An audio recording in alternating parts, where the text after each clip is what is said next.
আজকে মহানগর দায়রা আদালতে দুর্নীতি দমন কমিশনের দায়েরকৃত দুইটি মামলা, এই দুইটি মামলার আসামি হলো 15 জন। শেখ হাসিনা এবং তার ছেলে সজীব ওয়াজেদ জয় সহ 15 জন আসামির বিরুদ্ধে দুইটি মামলায়, বিশেষ মামলা 26-25 এবং বিশেষ মামলা 25-25, এই দুই মামলায় দুদকের তদন্তকারী কর্মকর্তা আজ চার্জশিট দাখিল করে।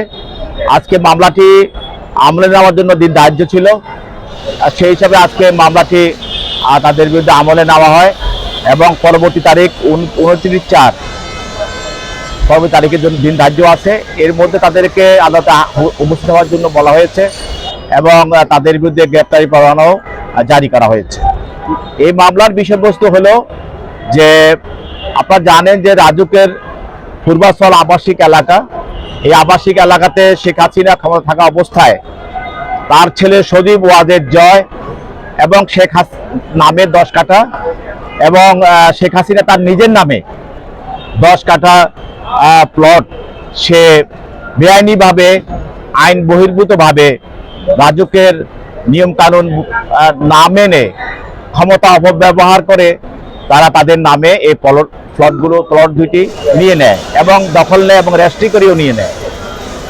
তাদের তদন্তে দেখা যাচ্ছে যে, আপনারা জানেন যে ধানমন্ডি সুধা সদন, এই সুধা সদনে শেখ হাসিনা নিজেও মালিক আছে এবং তার ছেলে সজীব ওয়াজেদ জয়ও মালিক আছে, তারা আরো অন্যান্য প্লটের মালিক আছে। সেই হিসাবে তারা রাজুকের নির্ধারিত সময়ের মধ্যে প্লটের আবেদনও করেনি এবং যে নির্ধারিত ফর্ম রাজুকের, যে ফর্মের ভিতরে বিস্তারিত বলতে হয় আমার নামে রাজুকের আওতাধীন এলাকায় কোনো সম্পত্তি আছে কিনা, সেটাও বিস্তারিত বলতে হয়, সেই জন্য সেটাও কিন্তু তারা অনুসরণ করে নাই। এক কথায় তারা রাজুকের নির্ধারিত সময়ের মধ্যে আবেদন করে নাই এবং রাজুকের যে আবেদন ফর্ম আছে, প্রেসক্রাইব ফর্ম আছে, সেখানেও তারা আবেদন করে নাই। নামে মাত্র একটা আবেদন করে শেখ হাসিনা তার ক্ষমতা অপব্যবহার করে তার নামে এবং তার ছেলে সজীব ওয়াজেদ জয়ের নামে এবং তার বোন রেহানা 2 মেয়ে, তার ছেলে এবং শেখ হাসিনা তার মেয়ের নামে বিভিন্ন প্লটগুলো তারা নিয়ে নেয় এবং সেগুলি দখলও নেয়, রেজিস্ট্রি করে নেয়। তো আজকে যে মামলা, এই মামলায় সজীব ওয়াজেদ জয় এবং শেখ হাসিনার নামে যে দুটি প্লট, এই দুটি প্লটের এই মামলা। তো বিজ্ঞ আদালত তদন্তকারী কর্মকর্তার তদন্তে যে রিপোর্ট, সেটা আমলে নেন, নিয়ে তাদের বিরুদ্ধে গ্রেপ্তারি পরোয়ানা করে আগামী 29/4 তারিখ দিন ধার্য করেন। অন্য যারা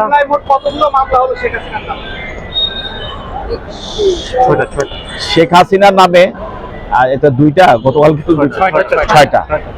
শেখ হাসিনা এবং তার পরিবার, তাদের নামে সর্বমোট 6টি মামলা দায়ের করা হয়। আচ্ছা, এখানে শেখ হাসিনা ছাড়া এবং তার ফ্যামিলি ছাড়া, শেখ হাসিনা ছাড়া এদের সম্পৃক্ততা কি ছিল? শেখ হাসিনা ছাড়া এইসব মামলাতে তার শেখ ফ্যামিলির, শেখ পরিবারের লোক ছাড়াও বাকি যারা আছে, যারা এই প্লটগুলো পাইয়ে দেওয়ার জন্য বেআইনিভাবে তাদের সঙ্গে সহযোগিতা করেছে, কাজ করেছে, তার মধ্যে গৃহায়ন ও গণপূর্ত মন্ত্রণালয়ের সচিব সহ অন্যান্য কর্মবৃন্দ আছেন। এছাড়াও রাজুকের চেয়ারম্যান সহ আরো যারা এটার সঙ্গে জড়িত অন্যান্য কর্মকর্তা, তারাও এটার সঙ্গে এই মামলায় আসামি আছে। বিপি মহোদয়, উনি যখন প্রধানমন্ত্রী হিসেবে ছিলেন তখন ওনার থেকে আমরা বারবারই শুনেছি যে ওনার সম্পত্তির প্রতি কোনো ধরনের লোভ লালসা নেই, কিন্তু এখন আমরা দেখতে পাচ্ছি যে গোপনে কোনো ধরনের আবেদন ছাড়াই উনি যে প্লট নিয়েছেন,